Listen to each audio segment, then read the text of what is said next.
Hello everyone, and welcome back to our channel, Forever in Memory. In this video, we'll be honoring American celebrities who have passed away today and in recent days, along with other notable figures from around the world. Before we begin, please show your support by giving this video a like. It really helps the channel. Thank you. And let's get started.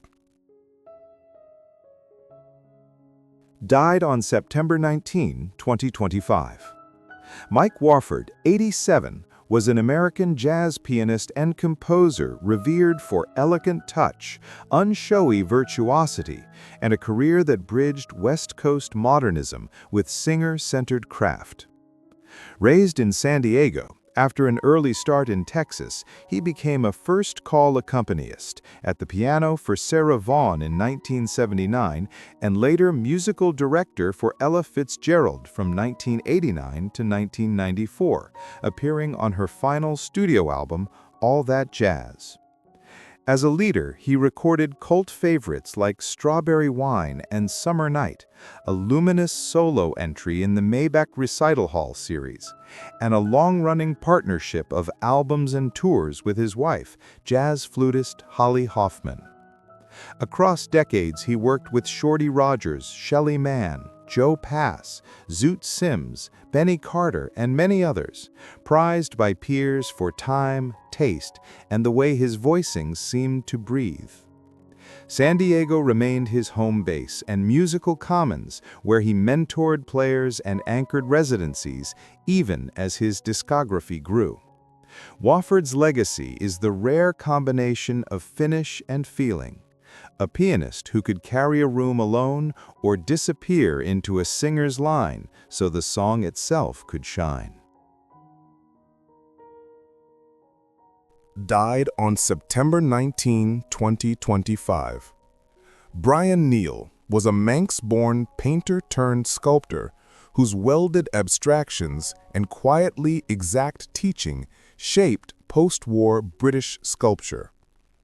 Trained at the Royal Academy Schools after Douglas School of Art, he shifted from painting to metal in the early 1960s, mastering fabrication's clean lines and engineered balances.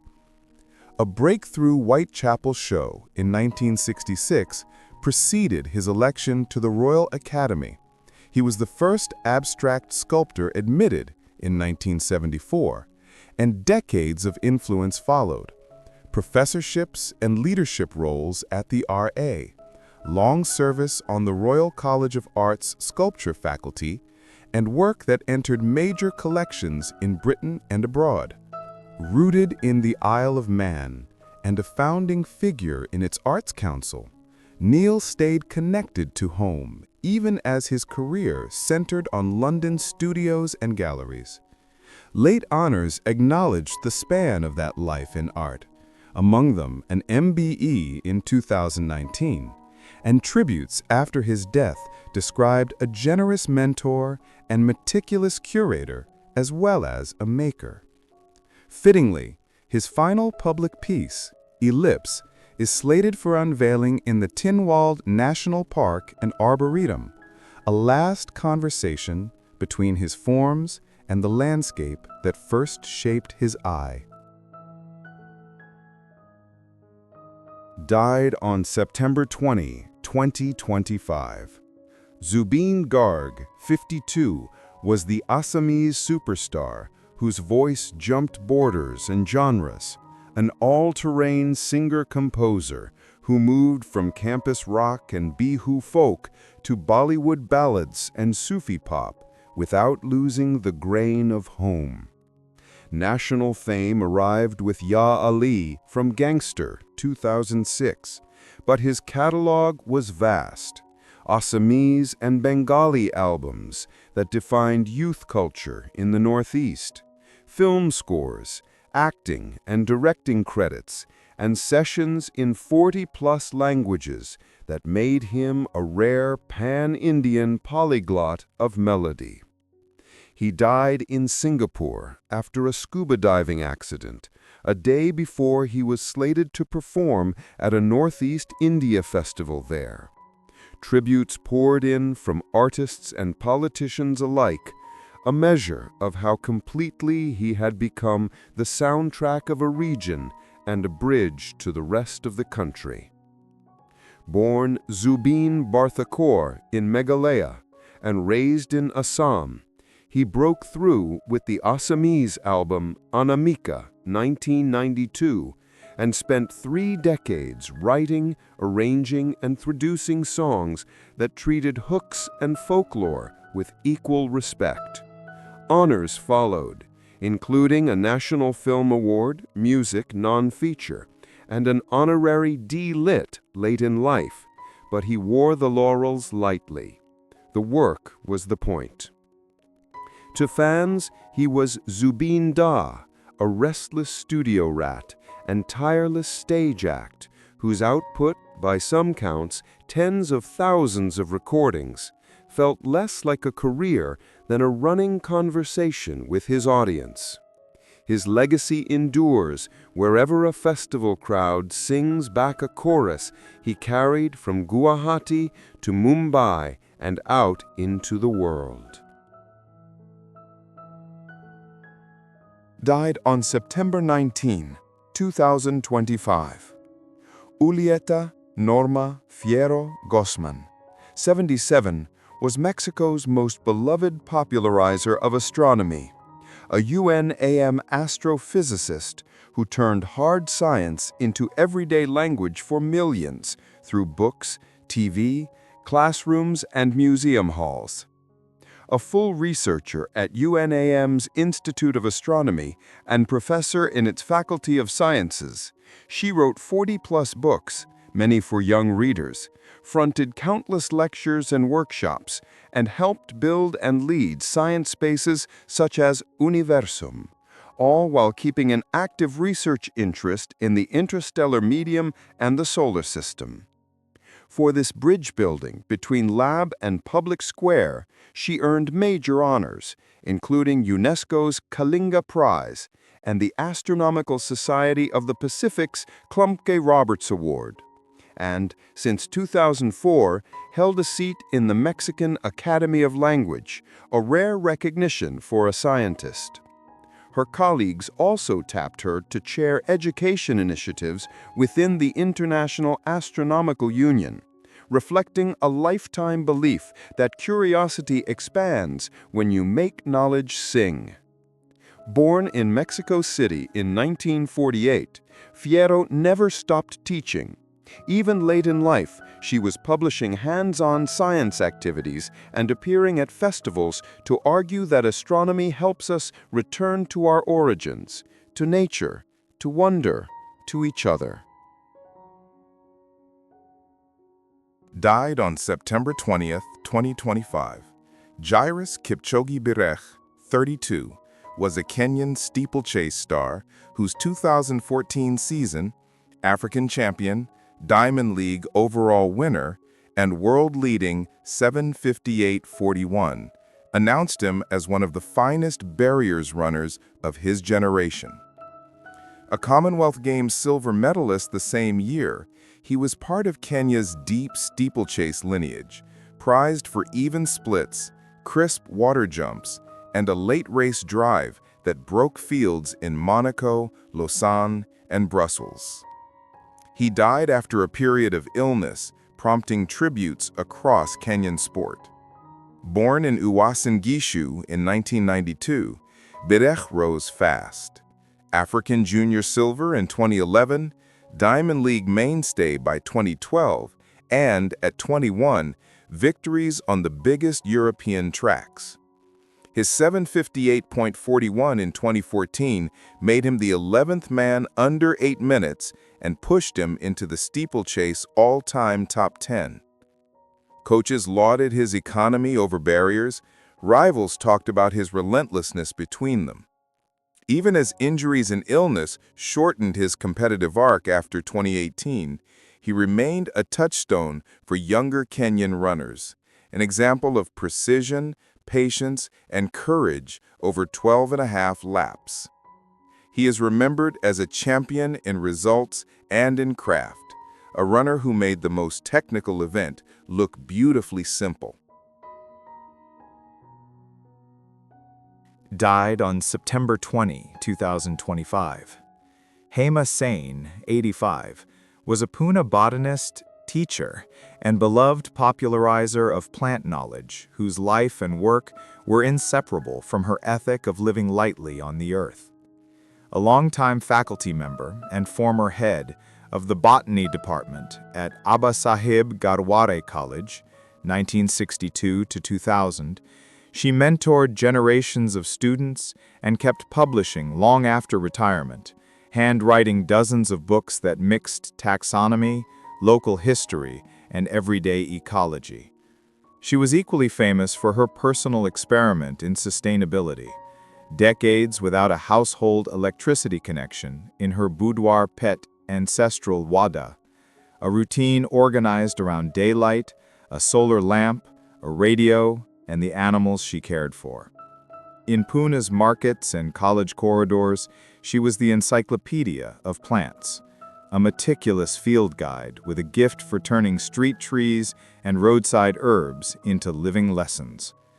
She leaves a city full of former students, neighbors, vendors, and fellow naturalists who learned from her that science can be both exact and intimate, and that a meaningful life can be built from attention, restraint, and care.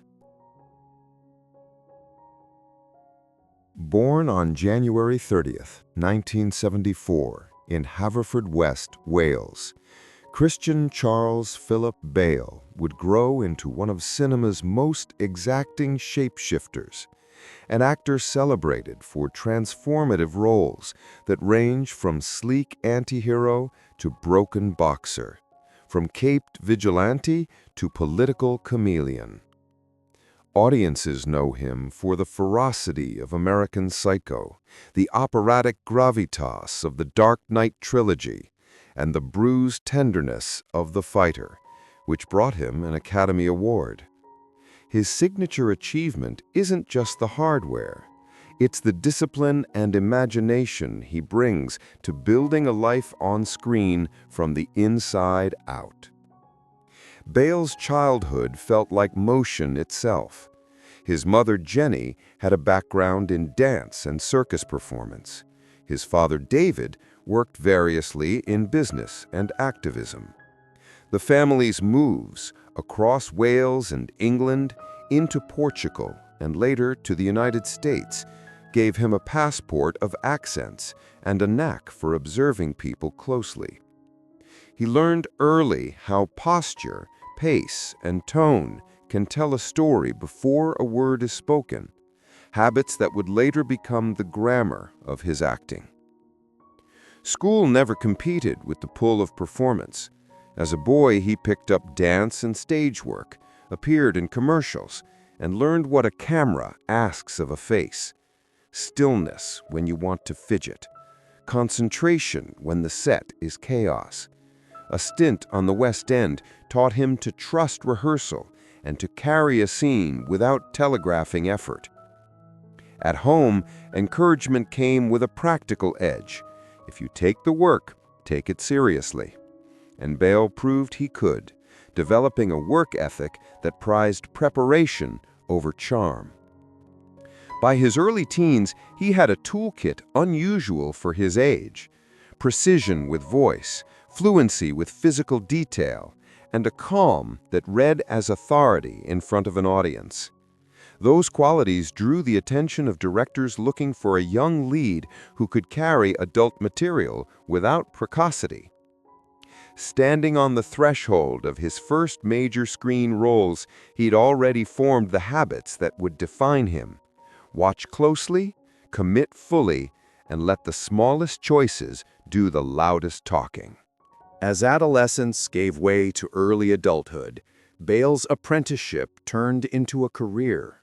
He moved from commercials and West End stages into television drama, where a small but telling turn as the Tsarevich in Anastasia, The Mystery of Anna, revealed a poise beyond his years. The leap came quickly. Steven Spielberg cast him as Jim in Empire of the Sun, handing a teenager the burden of a war epic. Bale carried it with a startling mix of vulnerability and resilience. The performance felt observed rather than performed, and it set a template for everything that followed. Immersive preparation, precise physical choices, and an ability to let silence do narrative work. The 1990s became his proving ground. He alternated leads and character roles: Henry Hawkins in Treasure Island, the idealistic Laurie in Little Women, the rebellious dancer in Newsies, the clandestine dissenter in Swing Kids, testing range without rushing into a single persona. He slipped into ensembles for auteurs, Henry V, The Portrait of a Lady, chased subculture glamour and Velvet Goldmine, and even lent a clean, boyish timbre to animation, Pocahontas, a reminder that his most identifiable instrument, the voice, was deliberately flexible.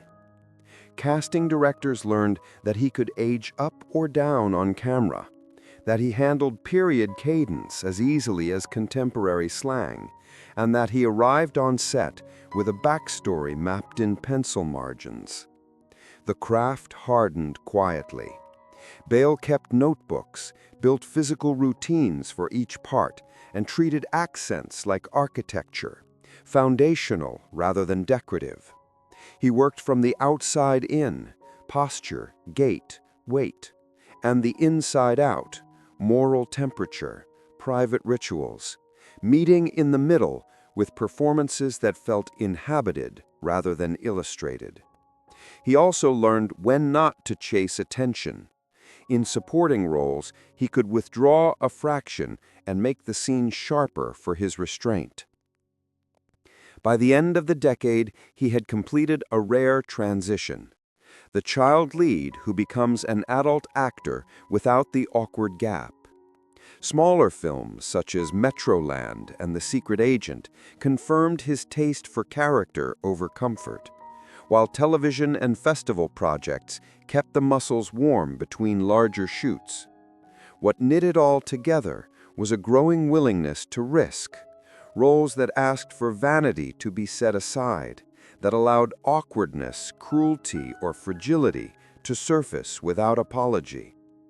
Standing at the threshold of the new millennium, he was ready for parts that would demand complete reinvention, prepared to push body and psyche further if the story required it. The turn of the millennium gave Bale the canvas his method demanded, and he painted in extremes. American Psycho 2000 announced the adult actor in full, icy, hilarious, and terrifying in the same breath, while staking out a theme that would recur in his work: identity as performance, mask as mirror.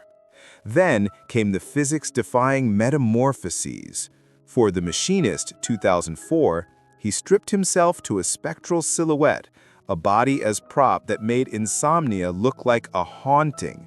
Months later, he rebuilt into the armored grace of Batman Begins 2005, launching a trilogy that reframed the superhero as a moral and psychological epic.